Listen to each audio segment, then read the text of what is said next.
राजमहल विधानसभा क्षेत्र के उधवा, राधानगर, श्रीधर सहित अन्य इलाकों में भाजपा प्रत्याशी अनंत कुमार ओझा ने जनसंपर्क अभियान चलाया। इस दौरान मतदाताओं से मिलकर अपने पक्ष में मतदान करने की अपील किया। वहीं मतदाताओं ने विभिन्न समस्याओं से अवगत कराया। साथ ही अनंत ओझा ने अपनी उपलब्धियां को गिनाया।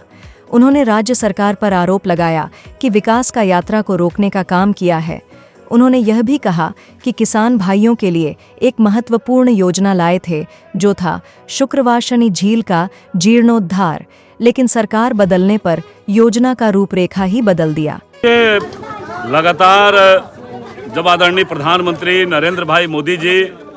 बीजेपी के राष्ट्रीय अध्यक्ष आदरणीय जेपी नड्डा जी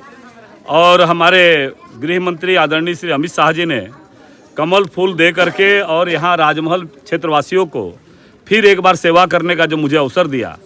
और उस अवसर को, उस कमल का प्रतीक लेकर के जब भारतीय जनता पार्टी के प्रत्याशी के रूप में जो गांव-गांव जा रहे हैं, आप देख रहे हैं कि लोगों का किस प्रकार से प्रेम मिल रहा है, जो हमारी माताएं हैं किस प्रकार से आशीर्वाद दे रही है। तो यह प्रेम भारतीय जनता पार्टी के प्रति है, यह प्रेम यहाँ के लोगों का सेवा करने का जो अवसर दिया उसके प्रति है। और निश्चित रूप से जिस प्रकार से इस इलाके के अंदर जो एक विकास की नई परिभाषा गढ़ने का काम किया था हमने, जिस यात्रा को विगत 5 साल के अंदर जो वर्तमान जेएमएम कांग्रेस राजद गठबंधन की सरकार ने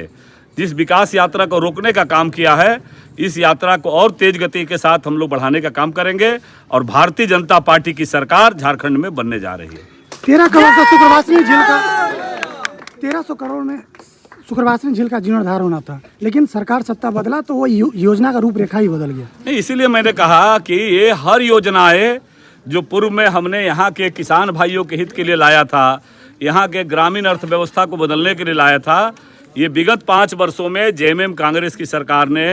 यहाँ खेतों को सिंचाई जो पूर्ववर्ती रघुवर दास के समय में हमने स्वीकृति कराया था, उस योजना को इन लोगों ने सिंचाई परियोजना जो शुक्रवासनी झील से लेकर के और राधानगर तक पानी देना था, उसको वो कैनाल बनाना था, उसकी गाद की सफाई करनी थी, उस योजना को इन लोगों ने ठंडे बस्ते में डाल दिया और उसको एक तरह से कहिए कि एक तरह से शांत करने का काम किया। तो इसलिए जनता के अंदर ये भाव निश्चित रूप से लोगों में गुस्सा है कि जिस तेज गति के साथ डबल इंजन की सरकार काम कर रही थी, भाजपा की सरकार काम कर रही थी, जेएमएम कांग्रेस की सरकार ने राजमहल विधानसभा के साथ इन लोगों ने 5 वर्षों में सौतेलापन काम किया है।